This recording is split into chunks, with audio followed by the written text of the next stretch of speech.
Baik, kita mulai untuk pertemuan 11 ya, dan juga nanti ada pertemuan 12 yaitu pengolahan data survei GNSS. Jadi ini sama seperti yang kemarin, ada tahapan pelaksanaan survei GNSS gitu ya, dari perencanaan, persiapan, pengumpulan data, pengolahan data, dan pelaporan. Ini di sini saat ini kita akan belajar pengolahan data. Karakteristik pengolahan data survei GNSS gitu ya. Pengolahan data umumnya bertemu pada hitungan perataan kuadrat terkecil atau least square adjustment. Koordinat dihitung umumnya pada sistem kartesian 3 dimensi yang geosentrik. Pengolahannya dilakukan secara bertahap pada umumnya, yaitu contohnya baseline per baseline. Kemudian setelah bentuk jaringan dilakukan perataan jaringan. Perhitungan vektor baseline dapat dilakukan setelah data dari receiver GPS GNSS yang terkait secara fisik kesemuanya dibawa ke satu komputer pengolahan data gitu ya. Ketelitian koordinat yang diinginkan akan mempengaruhi tingkat kecanggihan dari proses pengolahan data, dan ketelitian koordinat yang diperoleh akan dipengaruhi oleh banyak faktor, tidak hanya strategi pengolahan data. Oke, tingkat kecanggihan dari pemodelan dan pengolahan data. Ini dalam pengolahan data suatu survei GPS GNSS, ini tingkat kecanggihan dari pemodelan dan pengolahan data diterapkan akan sangat tergantung pada tingkat ketelitian yang akan dicapai atau yang diinginkan gitu ya. Nanti di sini ada beberapa kelas, contohnya ada kelas ilmiah, geodetik, dan survei umum gitu ya. Dilihat dari ketelitiannya 4 per million, apakah kurang dari 1 sampai 10 atau lebih dari 10. Ini contohnya ada kelas A, di survei rekayasa teliti, di survei pemantauan deformasi, survei geodinamika.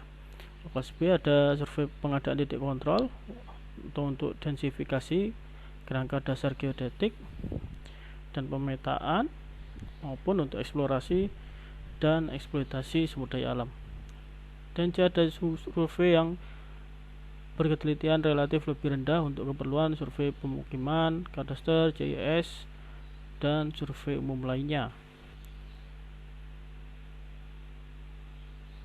Dan mode pengolahan data survei GNSS, ini pengolahan data fase dari suatu survei GPS GNSS ini dapat dilakukan dalam beberapa mode. Ada mode baseline, di mana pengolahan data dilakukan per baseline, dan untuk masing-masing baseline data dari 2 receiver GPS yang berkaitan diproses. Dua, ada mode sesi, di mana pengolahan data dilakukan per sesi pengamatan, yaitu terhadap seluruh data yang dikumpulkan bersamaan dalam satu sesi pengamatan atau session. Dan ada mode survei, di mana seluruh data yang dikumpulkan dalam suatu survei atau campaign gitu ya, yang terdiri dari beberapa sesi pengamatan diproses sekaligus secara simultan atau bersamaan gitu ya. Mode yang umum digunakan dengan menggunakan perangkat lunak komersil adalah mode baseline.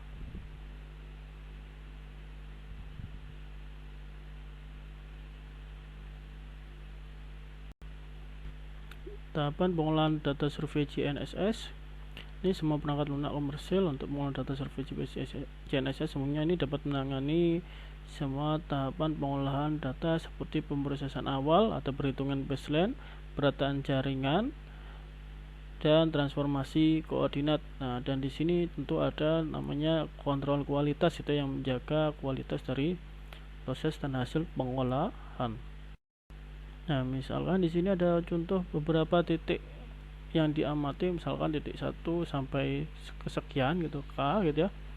Kan titik pertama dengan titik 2 di situ ada baseline yang tercipta gitu ya, maka kita akan melakukan pengolahan baseline-nya dan didapatkan nanti ada baseline 1 gitu ya, dan ada titik 2 dengan titik 3 ya, sama ada pengolahan baseline 3 dan sekian juga sama. Nah, sehingga kalau misalkan 2 dan 3 dapat baseline 2, sebelah kanan juga selanjutnya baseline 3, 4, 5 seterusnya. Dan dari baseline tersebut nanti ada kita lakukan perataan jaringan. Nah, setelah perataan jaringan kita akan melakukan koordinat titik atau sistem WGS 84 gitu ya. Ini dari koordinat titiknya nanti akan bisa dilakukan transformasi datum dan koordinat titik ke dalam sistem pengguna yang diperlukan gitu ya. Nah, nanti bisa kita lakukan transformasinya. dalam pemrosesan awal gitu ya. Ini akan mencakup beberapa pekerjaan yang spesifik seperti transferan data dan pengkodean atau coding gitu ya, pemeriksaan atau screening dan pengeditan data, pelaporan data serta pembuatan basis data, penentuan posisi secara absolut dengan menggunakan data pseudo range, dan pekerjaan-pekerjaan di atas dapat dilakukan per stasiun atau per titik gitu ya, sehingga dapat dilaksanakan di lapangan. Dan hasil tahap pemrosesan awal ini adalah data dengan format yang diinginkan. Nah, ini bisa seperti format TRINEX gitu ya, serta informasi ephemeris serta koordinat pendekatan dari stasiun atau titiknya. TRINEX ini adalah sebuah format, itu ada Receiver Independent Exchange, adalah format standar yang kini diadopsi untuk pertukaran data survei GPS, GNSS gitu ya, dan navigasi presisi. Nah, ini jadi setiap hasil dari data, perolehan data dari GPS GNSS ini pasti ada namanya format TRINEX dari setiap data. Maka di sini bisa melakukan pertukaran dari beberapa format TRINEX. Nah, nanti kita bisa mengolah gitu ya data TRINEX tersebut dengan software yang sudah ada gitu ya. Nah, jadi sebenarnya dari beberapa GPS GNSS yang berbeda pun asal sesuai dengan spesifikasinya gitu ya, nanti kita bisa olah bersama atau kita bisa kombinasikan datanya gitu ya. Nah, di sini ada TRINEX formatnya SG gitu ya, dengan panjang setiap record maksimum 80 karakter. Data fase diberikan dalam unit panjang gelombang dan data pseudo range dalam unit meter. Semua kalibrasi tergantung receiver sudah diaplikasikan ke data. Tanda waktu adalah waktu pengamatan dalam kerangka waktu jam receiver atau bukan waktu GPS. Dan data pengamatan, data navigation message, dan data meteorologi diberikan dalam file-file yang berbeda. Dan perangkat lunak pengolah data survei GPS ini umumnya dapat memberikan output dan menerima output dalam format TRINEX. Nah, berikut contoh format TRINEX gitu ya dalam data pengamatan. Nah, di sini dan tulisannya data observasi, dan ini ada informasi tanggal perekaman gitu ya. Nah, kemudian dari ada informasi satelit yang diterima gitu ya.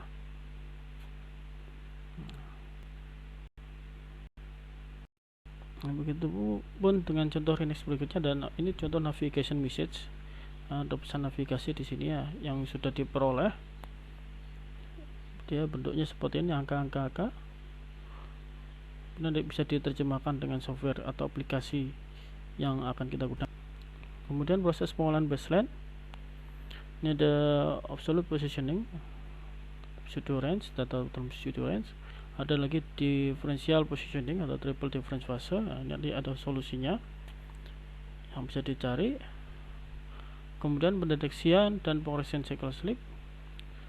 Kemudian ada differential positioning, ada double difference fase atau ambiguity float. Nah, nanti juga ada solusi yang dihasilkan gitu ya. Penentuan cycle ambiguity atau searching and fixing. Nah, kemudian ada differential positioning, double difference fase, juga ambiguity fix ya, ini juga ada solusi gitu ya. Kemudian ada solusi triple difference atau TD. Dalam proses pengolahan baseline, solusi TD ini digunakan sebagai harga pendekatan data dari vektor baseline yang akan diestimasi. Model fungsional atau persamaan pengamatannya hanya mengandung parameter koordinat, parameter ambiguitas fase, dan kesalahan waktu tereliminir dalam proses differencing. Karenanya algoritma untuk penentuan solusi TD ini relatif sederhana. Dalam konteks keberadaan cycle slip, solusi TD dapat dikatakan robust gitu ya. Atau keberadaan cycle slip dalam data TD ditunjukkan dengan adanya loncatan tajam atau spike gitu ya, tapi hanya pada epoch yang terkait. Karenanya algoritma untuk rekonstruksi data TD dapat digunakan juga dalam proses pendeteksian dan pengkoreksian cycle slip pada data double difference. Dan algoritma untuk solusi TD, bentuk data satelit pengamatan double difference. Ambil dua data satelit pengamatan double difference pada dua epoch yang berturutan. kurangkan antara keduanya sehingga terbentuk data TD, dan hitung koordinat pendekatan dari titik dari solusi pseudo range.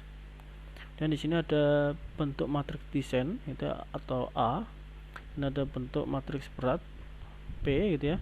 Ini nanti diakumulasikan matriks normal TPA gitu ya, dari epoch ke epoch. Kemudian pada akhir dari dataset inverskan matriks normal tadi ya, dan juga bisa hitung solusi parameternya atau nilai dx ya, dari akumulasi tadi, invers tadi dikali dengan ATBW gitu ya. Perbarui nilai dari koordinat pendekatan, lakukan iterasi sampai konvergensi solusi dicapai. Dan sebagai pilihan, hitung nilai residual dari data TD untuk setiap epochnya untuk keperluan pendeteksian dan pengoreksian cycle slip pada data double difference. Ada solusi double difference atau ambiguity free gitu ya. Ini data DD yang digunakan adalah data satelit pengamatan DD pada setiap epochnya. Jika ada S satelit yang diamati, maka hanya S kurang min 1 gitu ya. Data DT yang digunakan, mode fungsional atau persamaan pengamatannya mengandung parameter koordinat dan juga parameter semua ambiguitas fase. Solusi DD rentan terhadap cycle slip di data, dan solusi DD dapat agak sensitif terhadap beberapa hal yang diadopsi oleh perangkat lunak yang digunakan, seperti strategi pengurangan data antar satelit, kriteria penolakan data, dan cara penanganan korelasi antar data akibat proses differencing.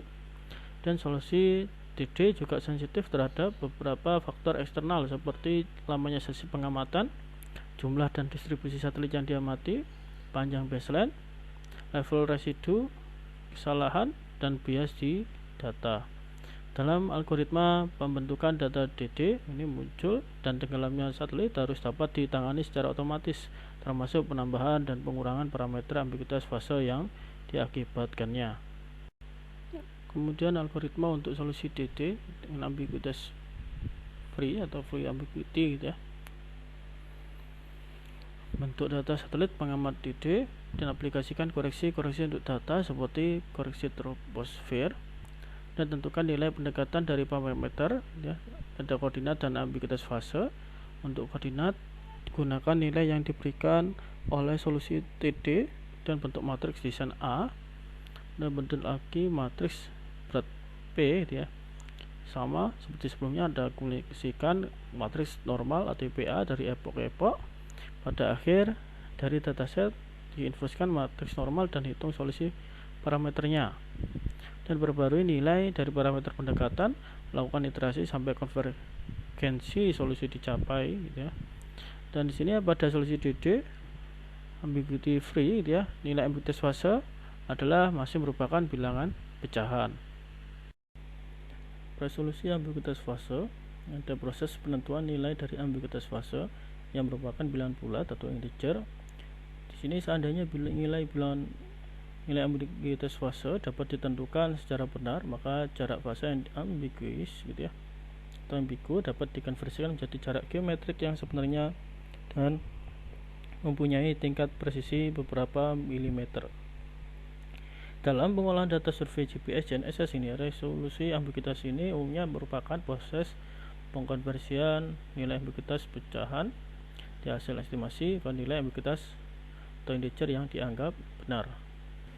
Kemudian resolusi ambiguitas fase yang andal diperlukan ya, karena penetapan semua ataupun beberapa ambiguitas fase DD ke nilai yang salah akan menghasilkan solusi yang kurang baik atau lebih buruk dari solusi DD ambiguity free atau solusi TD gitu ya.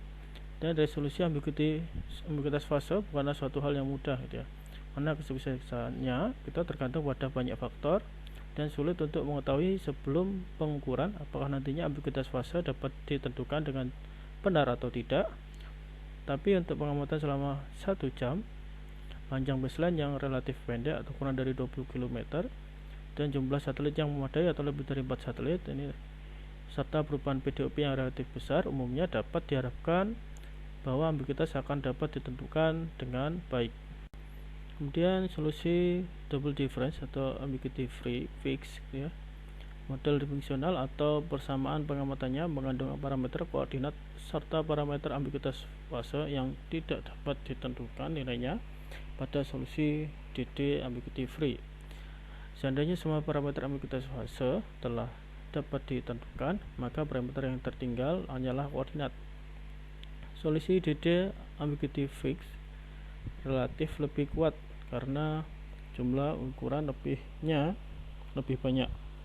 Tetapi solusi ini hanya andal kalau ambiguitas fase telah ditetapkan ke nilai integer yang benar. Solusi DD dapat agak sensitif terhadap strategi yang digunakan untuk resolusi ambiguitas fase. Algoritma resolusi ambiguitas yang digunakan, strategi dan kriteria pencarian dan penolakan integer yang digunakan, kriteria validasi hasil yang digunakan. Resolusi ambiguitas juga sensitif terhadap beberapa faktor eksternal seperti lamanya sesi pengamatan, geometri satelit dan pengamat, panjang baseline, level residu, kesalahan dan bias di data.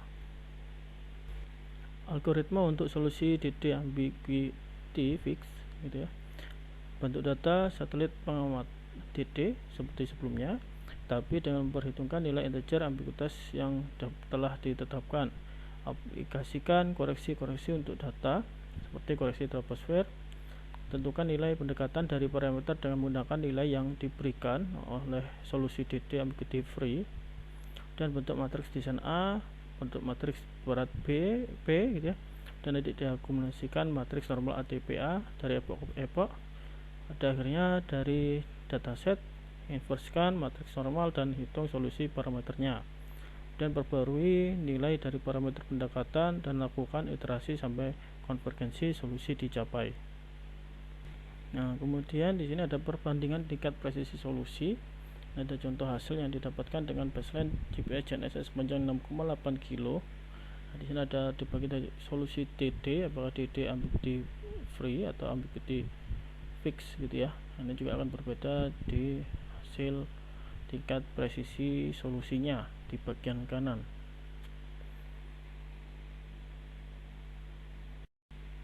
Tahapan resolusi ambiguitas. Solusi DD ambiguity fix adalah solusi yang diinginkan dan segala usaha harus dikerahkan untuk mendapatkannya gitu ya.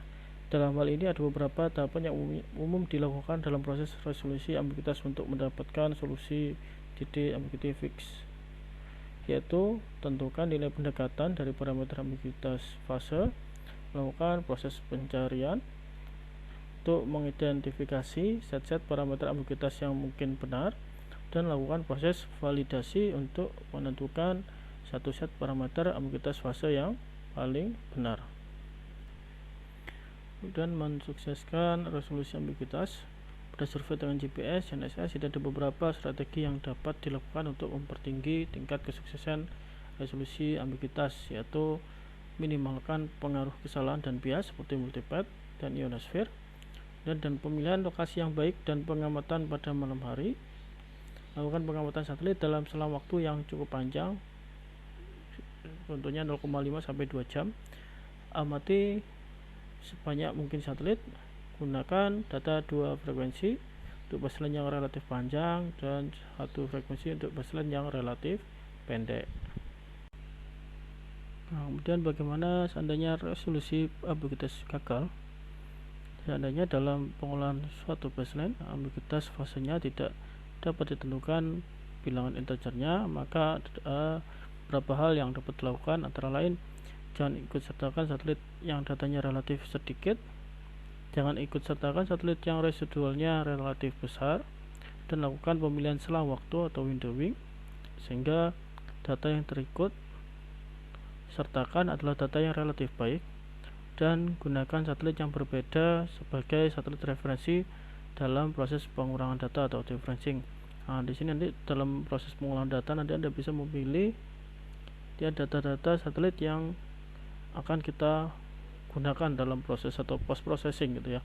Jadi kita di sini bisa memilih mana yang baik dan kita buang saja yang buruk datanya gitu ya. Seperti sini yang relatif sedikit datanya, maka kita tidak ikut sertakan atau kita eliminasi kita datanya ya. Indikator kualitas vektor baseline. Ada pengolahan baseline, ada beberapa indikator kualitas yang dapat digunakan untuk mengetahui kualitas dari vektor baseline yang diperoleh, yaitu jumlah data pengamatan yang ditolak, sukses tidaknya resolusi ambiguitas, nilai RMS dari residual pengamatan, hasil uji statistik terhadap nilai residual maupun nilai parameter atau vektor baseline maupun ambiguitas, nilai faktor variansi a posteriori, matriks VKV, dan vektor baseline. Kemudian bagaimana kita dapat mengetahui kualitas sebenarnya dari setiap baseline ya. Maka kita harus gabungkan semua baseline dan lakukan hitung perataan jaringan. Nah, ini contoh gambarnya ya gitu. Yang bagian kiri ini ada baseline per baseline, itu ada beberapa baseline. Maka kita gabungkan, maka dilakukan hitung perataan jaringan.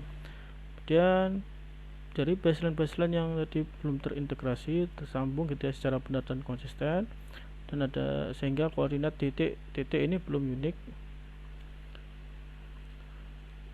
sehingga dilakukan perataan jaringan, dan nanti baseline telah terintegrasi secara benar dan konsisten, juga koordinat titik-titik nanti akhirnya menjadi unik gitu ya, sehingga pertambalan antar titik gitu ya. Kemudian ada perataan jaringan GPS ini ya. Ini ada data vektor baseline, ada dx, dy, dan dz, ada matriks varian covariance, dan nanti akan dilakukan perataan jaringan bebas apakah ya atau tidak gitu ya. Jika tidak, maka cek kembali pengolahan baseline. Jika ya, maka perataan jaring terikat akan dilakukan, dan setelah itu apakah ya atau tidak. Jika tidak oke gitu ya, maka akan cek kembali kualitas dari setiap titik kontrol. Jika ya, maka akan selesai. Matriks variance covariance baseline (VCV) gitu ya. Setiap vektor baseline GPS GNSS itu pada dasarnya memberikan 3 data ukuran, yaitu dx, dy, dan dz. Ada diferensial atau perbedaan dx, perbedaan x, y, dan z. Ketika data ukuran tersebut berkorelasi karena proses penentuannya yang pada dasarnya simultan, dan ketelitian dari vektor baseline diekspresikan oleh matriks varian covariansi atau VCV-nya.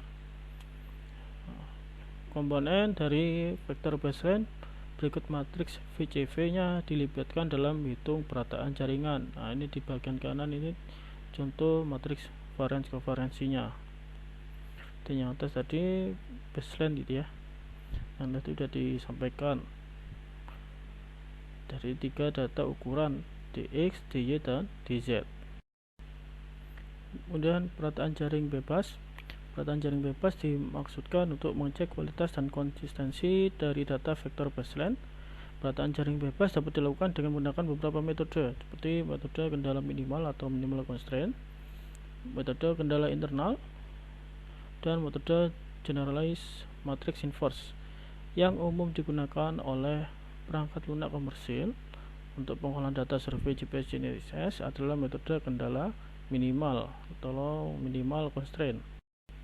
Perataan jaring GPS atau GNSS kendala minimal, ini satu titik dianggap sebagai titik tetap yang diketahui koordinatnya dalam hitung perataan, dan dalam hal ini vektor-vektor baseline bebas berinteraksi antara sesamanya untuk membentuk satu jaring GPS yang optimal. Dalam hal ini tidak ada kendala dari luar yang mempengaruhi. Nilai residual yang diperoleh merefleksikan konsistensi internal dari data vektor baseline, atau dengan kata lain juga merefleksikan tingkat presisi dari data vektor baseline.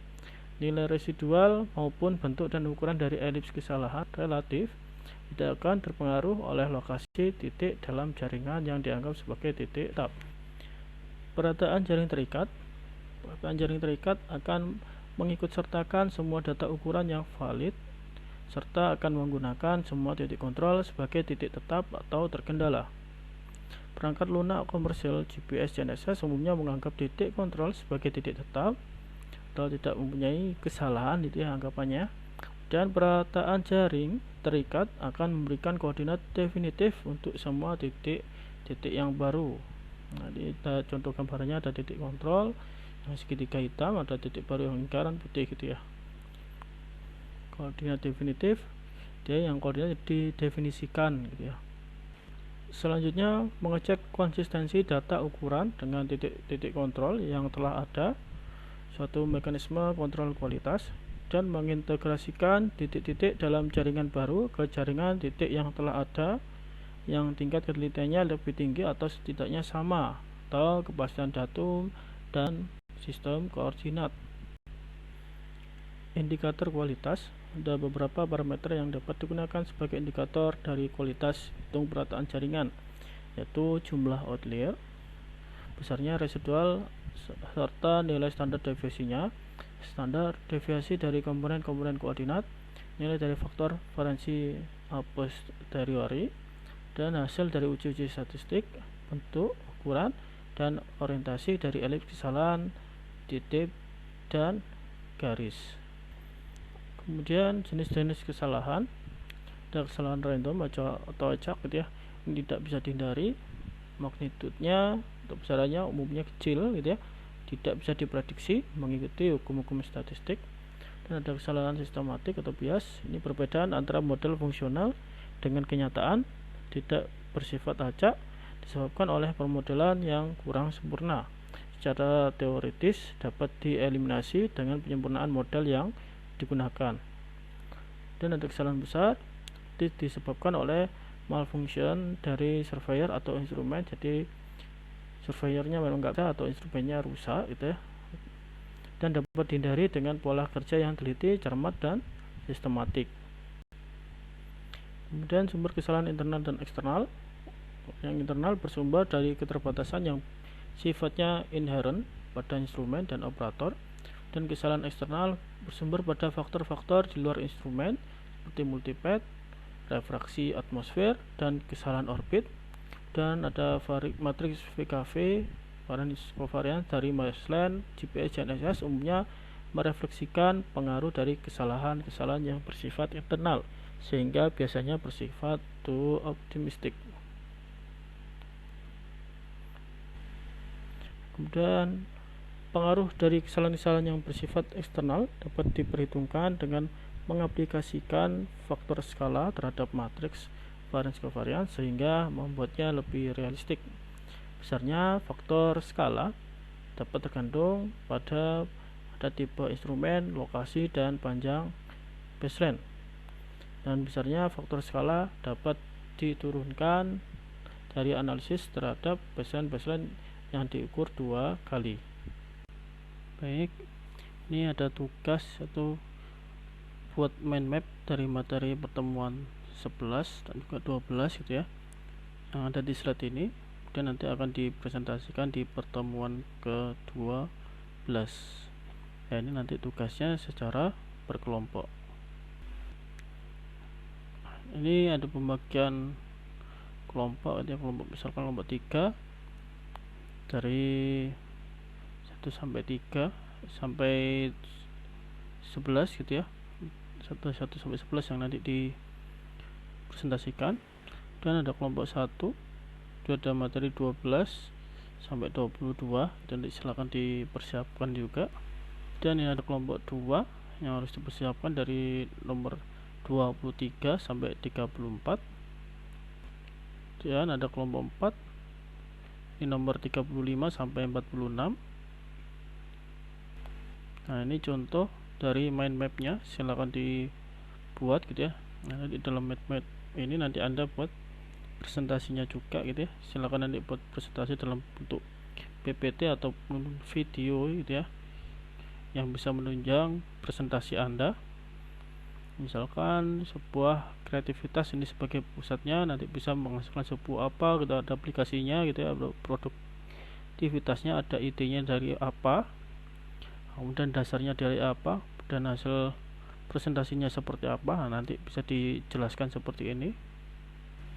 Nah, kemudian ini juga contoh mind map yang lainnya. Ini ada misalkan bicara dengan manajemen waktu gitu ya. Nah, ini bisa dibagi lagi per kriterianya, bisa dibagi banyak. Nah, nanti silakan dibuat, atau misalkan mau digambar seperti ini juga boleh gitu ya, lebih baik, lebih bagus, lebih baik gitu ya, sekreativitas Anda masing-masing. Nah, ini contoh lagi, ada mind map literatur. Ini tentang bidang apa? Sejarah, kesenian, politik, bisnis, fiksi, kriminal, dan lain sebagainya. Kita ada dasar pemikiran juga begitu. Nah, ini contoh yang lainnya gitu ya. Jadi bisa dilihat contoh-contohnya. Ini juga adalah contoh lainnya, inspirasi yang lainnya. Nanti silakan mau cari inspirasi yang lainnya, silakan dicari di tempat lain gitu ya. Ini juga gitu, contoh lain. Nanti di per sub bagian gini nanti silakan dijelaskan satu persatu. Oke, kemudian nanti untuk tugas di pertemuan 13-14 ini adalah tugas besar, yaitu tugasnya ini individu itu atau satu orang satu ya. Cari dan buat tulisan ilmiah dengan tema aplikasi GNSS, buat seperti sistematika berikut, dan buat slide presentasinya dipresentasikan di pertemuan 13-14. Nah, nanti buatnya Anda cari saja, jadi dari punyanya orang gitu ya, nanti dibagi gitu ya, dibagi menjadi beberapa sistematika gitu ya. Seperti di sini ada contohnya bagian awal, ini ada halaman judul ya, di situ ada judul. Nah, nanti judulnya silakan disimak di sini, tulis dalam bahasa Indonesia. Kemudian ada nama NIM punya Anda ya, nama NIM Anda, logo Anda, nama institusinya, program studi, jurusan, dan tempat Politeknik Negeri Batam. Kemudian ada tahun juga, nanti silakan ditulis dan nanti isikan dari abstrak. Kemudian ada bagian utama, di sini ada latar belakang, silakan juga diisi latar belakang. Selanjutnya ada rumusan masalah. Nah, ini silakan dimasukkan juga di rumusan masalah. Ada batasan masalah, ada tujuan, nanti disimak ya, dipecah lagi seperti ini. Kemudian ada manfaat, ada isinya juga landasan teori, ada tinjauan pustaka ya. Nah, ini harapannya nanti kan Anda bisa punya pandangan ya, jika misalkan nanti ada tugas akhir atau proyek akhir gitu ya tentang survei GNSS, ini apa yang bisa diambil gitu atau diterapkan nantinya. Kemudian nanti apakah bisa diterapkan di tempat Anda saat ini, apakah bisa diterapkan di kota Batam gitu ya. Nah, kemudian sampai ada dasar teori, kemudian ada metodologi penyelesaian masalah. Nah, ini kemudian nanti ada lokasi dan lain sebagainya, dari desain penelitian, lokasi penelitian, waktu penelitian gitu ya, alat penelitian, bahan penelitian, teknik pengumpulan, pengolahan, penyajian hasil, rencana pelaksanaan, dan tahapan-tahapan yang dilakukan. Ada rincian akhir, rincian waktu, ada bagian akhir juga, kita ada daftar pustaka. Nah, nanti ini di sini Anda bisa belajar gitu ya, membuat sebuah proposal. Nah, ini ada acuannya pada standar Harvard, citasi nama tahun diurutkan sesuai dengan urutan abjad nama belakang pengarang. Kemudian nanti ada juga kalau di tugas akhir itu ya sama ya, nanti ada cek dengan software atau perangkat lunak untuk ngecek plagiarismenya, dan ada lampiran pustaka ya, ada lampiran. Baik, terima kasih untuk pertemuan 11. Selanjutnya kita melakukan pertemuan 12, melanjutkan penjelasan pengolahan data GNSS.